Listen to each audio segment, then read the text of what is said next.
Now we need to talk about John Steenhuisen, because last week, Agriculture Minister John hired a known racist alt-right Twitter troll to be his chief of staff, and then the troll suddenly deleted tons and tons of his old posts. But we have the screenshots, so let's get into it. Roman Cabanac, seen here with Renaldo Gouws, another in John's growing collection of divisive racist online bigots. Hashtag gotta catch 'em all. Roman Cabanac is Renaldo Gouws, but smarter. He doesn't just say the K word or the N word, he's more careful than that. If Alice in Wonderland was Cyril in GNU land, Renaldo is Tweedledum and Roman is Tweedledee. Does that make sense? But even if he has never said the very bad words, Cabanac has built his following on peddling racist ideas and using a bunch of alt-right Trump MAGA strategies. He's basically a South African knockoff of America's Ben Shapiro. He's Ben Shapiro, if you will. And Cabanac has built a business off of his tweets and his YouTube channel for years. So let's take a look at just 2 tweets that show exactly what he is all about. Because as I said, we have the screenshots. And can I just say, John, come in close. I know you watch. Come here. If you hire someone and they suddenly delete tons of posts, really not a good sign, John. Like, really not. I'm assuming you read all his posts, which is basic due diligence when hiring someone these days. And you also know that we have screenshots, right? We've had them since that weird Munch app in 2011 with BBM. So you must have known that, deleted or not, those posts are going to be part of the hire package. And the first one isn't even old, guys. It's from May of this year. Roman Cabanac tweeted, and I quote, "Bantu people, much like Arabs, are not democratic people. They are monarchists at heart." That is so clearly racist that I shouldn't even have to explain it, but I'll do so anyway for the people who haven't yet saved up enough money to move to Perth.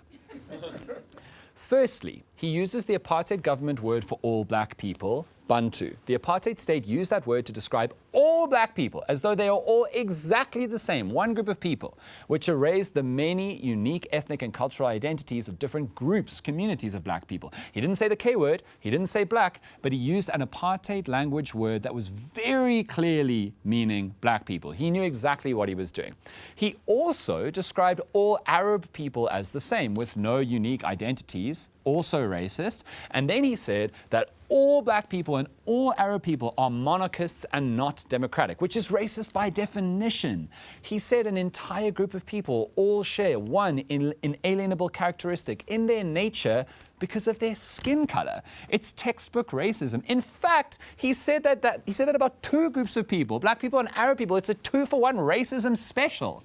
He went all out in 280 characters. And it's also just factually nonsense. Sure, there are some black and Arab communities around the world that have kings and queens. But do you know who else do? White people. Spain has a king and a queen. The Netherlands has a king and a queen. The United Kingdom. It's in the name. And it's incredibly ironic that the 2 white European countries that colonized what is now South Africa both still have monarchies. But Cabanac ignored that in his little tweet. The truth is, there are many, many black and Arab communities around the world that practice and love democracy, like in South Africa right now.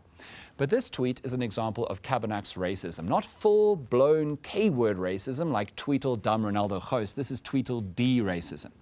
And now let's go to this tweet from last year. Cabanac tweeted, "We will never hear the full story of Sharpeville. Various accounts tell different stories about what happened on that day." No, they don't. This is vintage alt-right tactics. He's calling into question what happened at Sharpeville. He's implying that we don't know the full story, which casts doubt over the historical account. He is saying, do we really know what happened? Do we really know? He writes, various accounts tell different stories of what happened that day. But again, no, they don't. Sharpeville was a tragic, horrific massacre. Nobody disputes that. And if you're going to suggest that maybe the historical account is wrong or doesn't tell the full story, you have to provide evidence that suggests that more happened than the historical account says. Cabanac has no evidence at all, but the alt-right strategy is just to ask the question, to try and sow doubt in people's minds. He's got no grounds to suggest that all we know about Sharpeville is wrong, but the Trump MAGA alt-right strategy is just to go, do we know? Do we know? Really? Really, really? And yes, we do know, again, unless you can show us factual evidence that we don't, but this kind of fact-free nonsense is what this intellectual grifter has built an entire career on. Oh, and here are a few more things. Roman Cabanac hates green initiatives to prevent climate change, which is so great for someone working for the Department of Agriculture. He also hates government. He was one of the founders of the Purple Cows, which was a capitalist political party that basically advocated for libertarianism, which is an ideology that is against nearly all parts of the government that he's now in. That's another great quality for someone receiving more than R1 million a year as chief of staff of a government department to have. Oh, and one more thing. He's a homophobe. I believe that the biggest and greatest band of all time is Queen. Best lead singer ever to exist, Freddie Mercury, without a doubt. Best song ever written, Bohemian Rhapsody. I don't know if you agree. Yeah, I think other songs are better. Like The Show Must Go On is probably better. I mean, I would like Queen. The only problem is, he's gay. He was gay. And he died because of it, so yeah.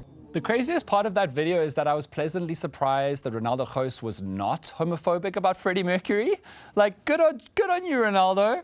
I kind of just assumed that your racism spilled over into all the other big bigotries, but it turns out you're fine with Freddie Mercury. Intersectionality is fascinating. Sorry, what was that? Oh, I'm being told that Renaldo also has tweeted homophobic nonsense. As Shrek says, ogres have layers. I love that you got that reference. Okay. So now, Roman Cabanac has been personally appointed by John Steenhuisen to be his chief of staff in the Department of Agriculture. And we have to ask, what's the deal, John? You must have known that the country would respond with outrage. Why would you do this? Your party is still dealing with the Renaldo Gouws fallout. And by the way, your party has still not ruled on his suspension over 2 months later. Your party is plagued by a reputation for being a home of bigots, but not black leaders. And the DA insists that this Cabanac appointment has nothing to do with them because it's government work. But Steenhuisen is your leader, guys. And it could just be that Cabanac sucked up to Steenhuisen all the way into a job because he has been carefully supportive of Steenhuisen and Zille for a long time. He definitely didn't get this job because of his qualifications and work experience. Roman Cabanac has never been a chief of staff or in a similar role. He has no qualifications that make him fit to do this job. Apparently, he may have done an LLB, although never practiced as a lawyer or did his articles, and some media are now reporting he didn't even finish his LLB. Sounds like cater deployment to me. If the ANC did this, the DA would have called it cater deployment. Oh, how the turntables, as Adele once said. Steenhuisen insists that Cabanac is qualified for the role, but just maybe having an LLB and a business does not make you a strong or worthy candidate to be a chief of staff of the Department of Agriculture. You're telling me there was no one else with appropriate qualifications and work experience. More than that, Cabanac knows nothing about agriculture. And Steenhuisen says that Cabanac doesn't need to know anything about agriculture to do his role as chief of staff, which might be true, but wouldn't it be nice if he did? Wouldn't it be kind of helpful? Wouldn't it be great? Wouldn't that make him a more worthy, strong candidate for the role? Surely there were eligible candidates with government management experience and some knowledge of the agriculture sector that you could have hired. And I have to say, again, it would be really, really nice if the chief of staff of the agriculture department had a working understanding of green initiatives and supported them. It's definitely relevant because I don't know if you've heard, but farms exist in the climate, which is changing, kind of relevant. And just in case you thought this situation couldn't become even stupider, well, John said, hold my matric certificate. Because he is now trying to change government policy so that he can hire people who don't have higher education qualifications. He's trying to do away with the government policy that people doing massive government jobs need higher education qualifications to do the jobs well. Again, imagine if the ANC had done this. Cater deployment would have been the most used words of the year in this country. And we really have to ask ourselves, who are the DA trying to appeal to by associating with all of these divisive, fringe belief people? Remember when they made the Kiffness a joke song musician, one of the contributors on their COVID YouTube channel, because that makes sense.